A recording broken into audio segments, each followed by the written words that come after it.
नमस्कार प्यारे बच्चों। आज हम सभी 10वीं कक्षा के अंतर्गत निर्धारित प्रसिद्ध छायावादी सूर्यकांत त्रिपाठी निराला द्वारा रचित उत्साह एवं अट नहीं रही है नामक पाठ के अभ्यास कार्य का अध्ययन करेंगे।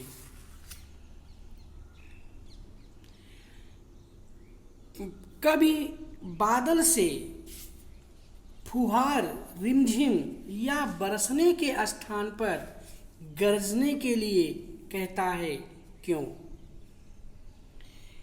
निराला क्रांतिकारी कवि थे।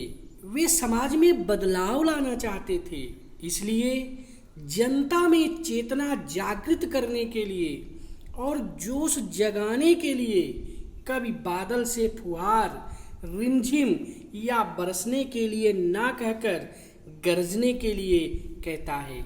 गरजना शब्द क्रांति, बदलाव, विरोध को दर्शाता है।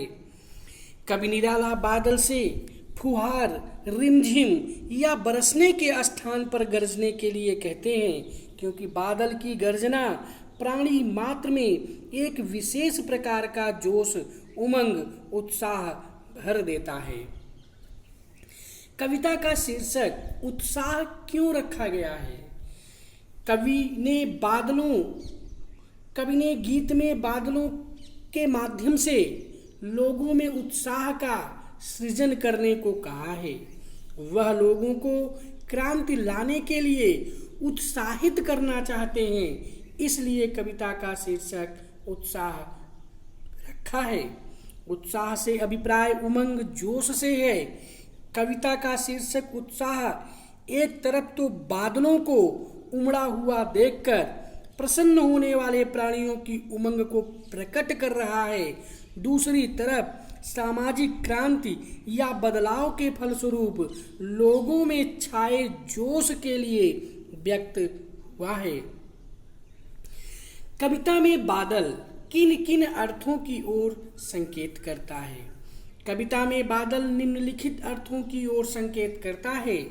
पानी बरसाकर सबकी प्यास बुझाता है और सुखी बनाता है। गर्जन कर क्रांतिकारी चेतना जागृत करता है। नव निर्माण कर नव जीवन प्रदान करता है।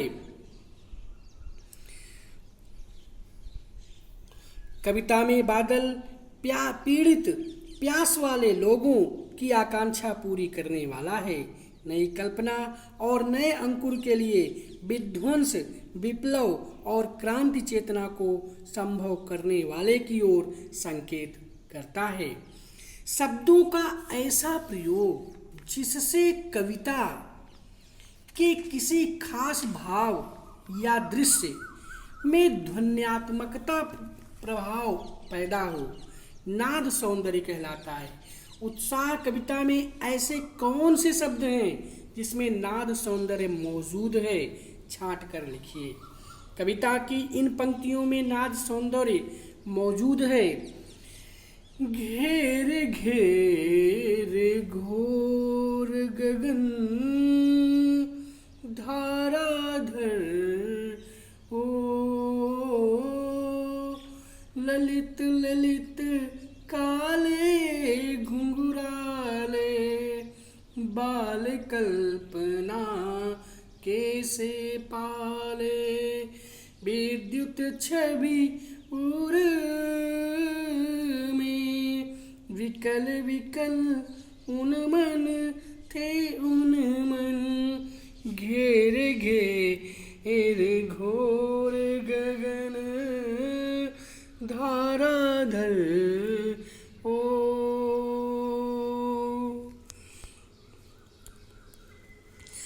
छायावाद की एक खास विशेषता है अंतर्मन के भावों का बाहर की दुनिया में सामंजस्य बैठाना।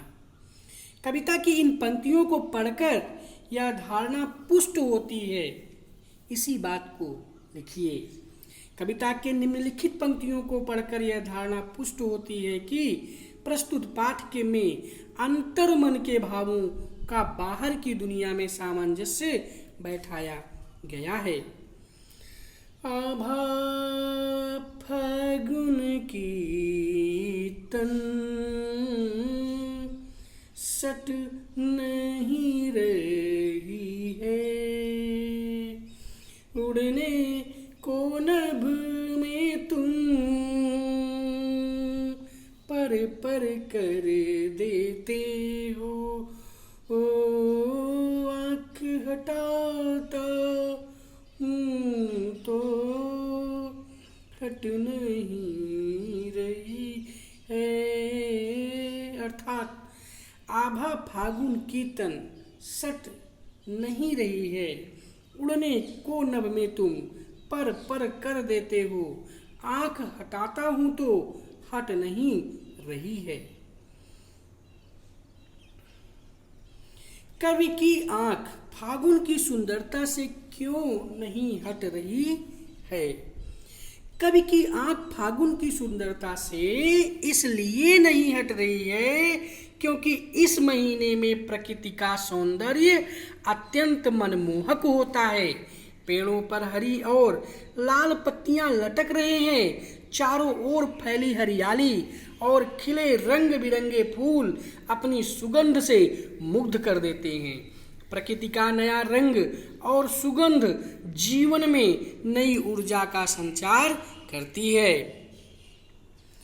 फागुन के महीने में प्रकृति के सभी तत्वों पर एक विशेष प्रकार का सौंदर्य छा जाता है। जहाँ कहीं भी देखें वहाँ सुंदरता अनुपम रूप में सामने आती है। खेत खलिहानों में, बाग बगीचों में प्राकृतिक सौंदर्य अपने पूर्ण यौवन में नजर आता है और इस सौंदर्य को निर्बाध देखते रहने को मन करता है। इसी कारण कवि की आँख फागुन की सुंदरता से हट नहीं रही है। प्रस्तुत कविता में कवि ने प्रकृति की व्यापकता का वर्णन किन रूपों में किया है? प्रस्तुत कविता में कवि ने प्रकृति की व्यापकता का वर्णन निम्नलिखित रूपों में किया है। पेड़ पौधे नए पत्ते पाकर खिलखिला रहे हैं, फूलों की खुशबू वातावरण को सुगंधित कर रही है, डालियां कहीं हरी तो कहीं लाल पत्तियों से भर जाती हैं, बाग बगीचों में चारों ओर हरियाली छा गई है। कवि को प्रकृति के सौंदर्य से आंख हटाना मुश्किल लग रहा है। फागुन के महीने में हर तरफ सौंदर्य और उल्लास दिखाई देता है। फागुन की सुंदरता सर्वव्यापक है। पेड़ पौधे लाल लाल कोपलों और हरे पत्तों से लदे हुए हैं।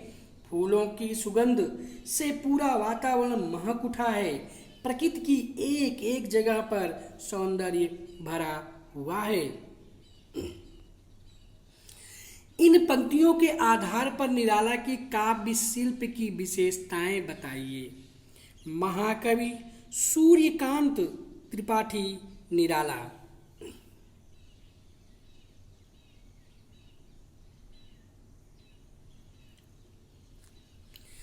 फागुन में ऐसा क्या होता है जो बाकी ऋतुओं से भिन्न होता है? फागुन में प्रकृति की शोभा अपने चरम पर होती है। पेड़ पौधे नए पत्तों, फल और फूलों से लद जाते हैं। हवा सुगंधित हो उठती है। आकाश स्वच्छ साफ होता है। पक्षियों के समूह आकाश में विहार करते दिखाई देते हैं। बाग बगीचों और पक्षियों में उल्लास भर जाता है। इस तरह फागुन का सौंदर्य बाकी ऋतुओं से भिन्न होता है। फागुन के महीने में स्वतंत्र मादकता छाई रहती है। हर जगह सुंदरता और उल्लास के दर्शन होते हैं।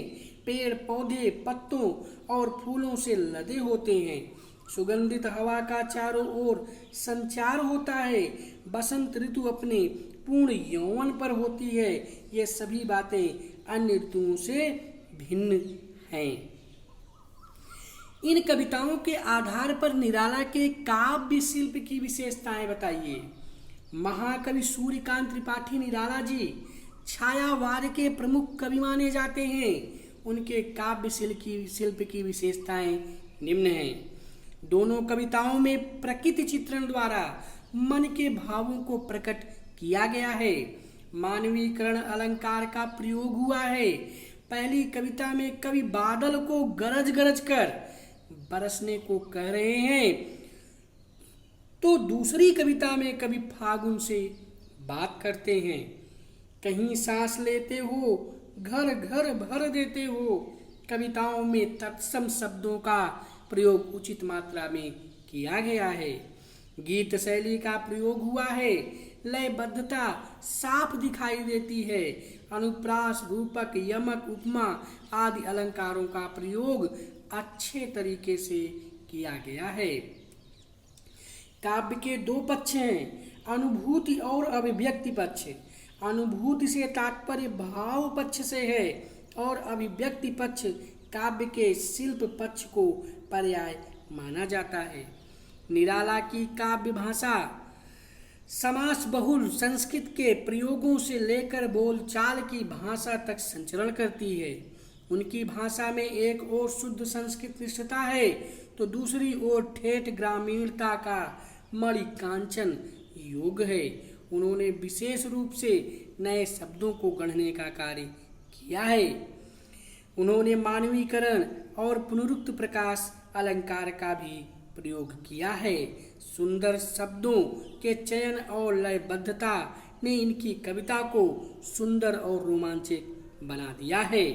मंद गंध पुष्पमाल में संगीत का गुण विद्यमान है। भाषा सरल, सुबोध और प्रभावमयी है। इसके बाद प्यारे बच्चों, इस तरह से हम लोगों ने 10वीं कक्षा के अंतर्गत सूर्यकांत त्रिपाठी निराला द्वारा रचित उत्साह एवं अट नहीं रही है नामक पाठ के अभ्यास कार्य का अध्ययन किया। आज के लिए बस इतना ही। धन्यवाद।